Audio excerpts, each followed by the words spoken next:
کارکردگی تھی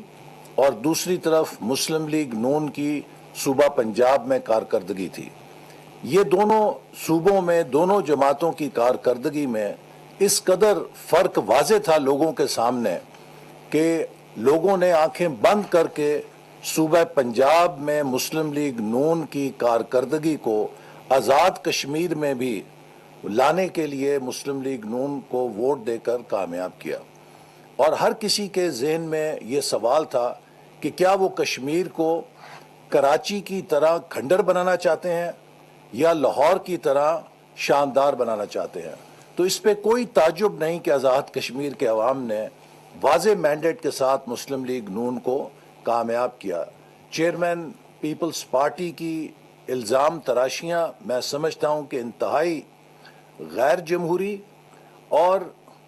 ایک لحاظ سے نامناسب ہے، چونکہ رات 9 بجے تک تو سب کچھ ٹھیک چل رہا تھا اور جب تک پولنگ ہوئی 6 بجے تک اس دوران کوئی کسی جگہ پر شکایت یا دھاندلی کے نہ شکایتیں کی گئیں نہ کوئی ایسی بات میڈیا کے نوٹس میں لائی گئی۔ لیکن جب نتائج آئے اور شکست ہوئی تو اس شکست کے بعد بوکھلاہٹ کے اندر جو الزام تراشی کی گئی ہے، میں سمجھتا ہوں کہ وہ آزاد کشمیر کے عوام کے حق کے مینڈیٹ کی توہین ہے۔ جن کشمیر کے ووٹرز نے مسلم لیگ نون کو ووٹ دیا ہے ان کی توہین ہے، اور ان تمام کشمیریوں کی توہین ہے کہ جنہوں نے جمہوری عمل کے اندر حصہ لیا۔ تقریباً 6.5 لاکھ ووٹرز نے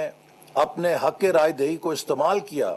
اور اس تشدد کی سیاست کو جو ایک ٹولہ وہاں پہ نافذ کرنا چاہ رہا تھا اس کو مسترد کیا۔ تو بجائے اس کے کہ اس جمہوری عمل کی کامیابی پر وہ عوام کو مبارکباد دیتے، اپنی شکست پر اتنے بوکھلا گئے کہ پورے جمہوری عمل کے اوپر الزامات لگانے شروع کر دیے، اور الزامات لگاتے ہوئے یہ بھول گئے کہ کشمیر میں حکومت کس کی ہے۔ آپ کس کو الزام دے رہے ہیں؟ کشمیر میں وزیر اعظم آپ کا اپنا ہے، کشمیر میں نگران حکومت آپ کی اپنی جماعت کی ہے۔ تو لہٰذا میں سمجھتا ہوں کہ یہ نہایت ہی بچگانہ رویہ تھا، جبکہ اس کے مقابل مسلم لیگ نون کا طرز عمل یہ تھا کہ گلگت بلتستان میں بلاول بھٹو صاحب آپ کو اکثریت نہیں ملی۔ صرف ابتدائی معلومات پر جب یہ پتہ چلا کہ آپ سنگل لارجسٹ پارٹی ہیں تو وزیر اعظم جناب شہباز شریف صاحب نے مزید انتظار کیے بغیر جمہوری جذبے کے تحت سپورٹس مین سپرٹ کا مظاہرہ کرتے ہوئے انہوں نے آپ کو مبارکباد دی اور آپ کو حکومت قائم کرنے کی دعوت دی۔ تو اگر گلگت بلتستان میں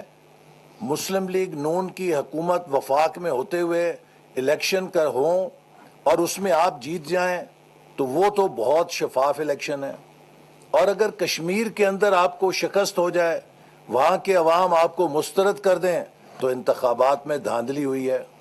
تو اگر کشمیر کے اندر دھاندلی ہوئی ہے تو پھر گلگت بلتستان میں آپ کی حکومت بھی دھاندلی کے نتیجے میں بنی ہے۔ لیکن اگر گلگت بلتستان میں حکومت ٹھیک بنی ہے تو پھر کشمیر کے اندر انتخابات ٹھیک ہوئے ہیں۔ یہ تضادات سے مبنی سیاست کو چھوڑ کر میں سمجھتا ہوں کہ اس وقت ضرورت ہے کہ ایک میچور سیاستدان کے طور پر ان عناصر کی مذمت کی جائے جو کشمیر کے اندر امن عامہ کو نقصان پہنچانا چاہتے ہیں، جو بیلٹ کی سیاست کی بجائے بلٹ کی سیاست کرنا چاہتے ہیں، جو جتھا بندی کی سیاست کرنا چاہتے ہیں، جبکہ کشمیر کے عوام کی اکثریت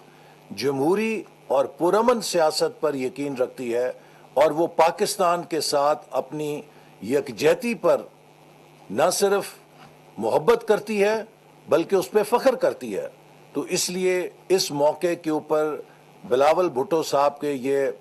بچگانہ بیانات نہ ان کی قومی سیاست میں